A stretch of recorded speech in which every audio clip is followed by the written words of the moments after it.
Let's hear from Anika Snyder.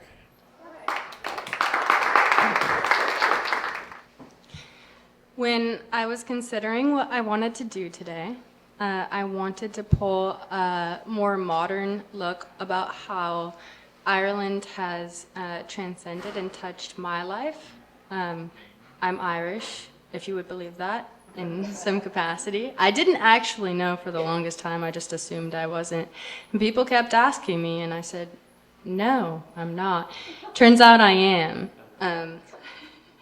And the first poem I would like to share was actually a breakup poem, and I was in Ukiah, where I'm from, and my boyfriend had gone to Ireland, and we were in the middle of a breakup, and so Ireland to me became a place that was physically and emotionally distant from me. It became a paradise I wanted to reach, and so I wanted to share that poem.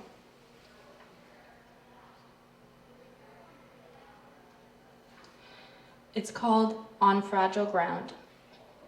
I am at my parents' house, Ukiah, California. He is at the Grafton Hotel, Dublin, Ireland. We are on a break, or broken up, or in the midst of getting back together. I am shattered, sheltered, somber, salacious, salivating for change and clambering against it. I have made an egg with sautéed tomatoes for lunch and chewed on a bit of pumpkin bread. He has become some somnambulist prodigy, imbibing decadently on jet lag and lager, maybe a bit of something stronger for prosperity. The last time we talked, he stood fringed by my doorframe, frozen in my laser beam gaze, wet tears like fear we forgot to take a head count on. He does not love me, does not love me, does not love me, no. He cannot be a part of this for longer than he has. My destructive path, a lightning flash to illuminate the crescendo of my greed. The more of needing him to need me in quite the same way. How does my ignorance stay behind him on the porch, just outside my line of sight, without being trained? Is the jaw so fragile that it disassembles the longest sentences to syllables just so they can squeeze on through? The short staccato of a no, his answer to my pleading, an echo of the bleeding I know will ensue. So much pain in the undoing of something you have built from frayed canvas and stained hands, but no one is culpable. This is just how it is. Do not blame yourself.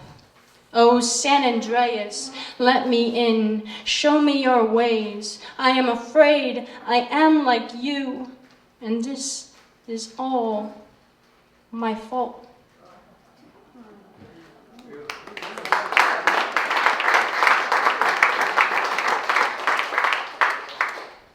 And then in appreciation of Women's History Month and to tie into the theme of Ireland, I would like to share a poem that is in dedication to my aunt who was, she passed away. She was Irish Catholic. She was one of the strongest women I knew. She made a way for herself independently in her 20s. Bought a farm in the 70s, was a teacher for over 30 years. She was the best example of womanhood and strength that I have ever witnessed, and she inspires me daily, and I wish she could be here today. This is called Our Teacher's Teacher.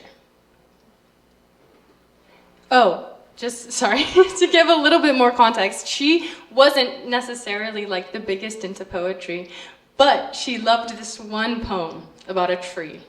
And I had only ever heard it from her. And one day after she had passed, I was at a river, I had a book, and I opened the book, and it was that poem, and I just felt her with me, and so that's the context of the poem. Have I memorized beyond your scope and syncopated rhythm? Anything rudimentary and rote has been resilient to me, and I have inhaled the waters you refused to wade in. Somehow we ended up at the same place with a poem about a tree and me, propped open like the book in my hand, flayed by grief and remembering, happy too, happier than I knew I could be in remoteness. And you, having shown up at the river in a little book, and your voice beyond time, beautifully bound, spines bowed and transformed absolutely by the tutelage of intellectual religion. My God, we prayed to the same omen and found ourselves as completely in the favor of divinity as the day we were born, and the day you died, somehow sublime again, with you in the sky and me beside myself by the river, knowing forever your love. The trees looked kindly at us, and I felt you above me just as much as they, watching happily while the water babbled its broken bubbles to the beneficent day. Thank you.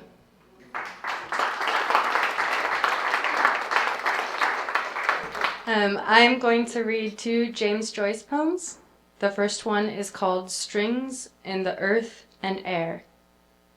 Strings in the earth and air make music sweet.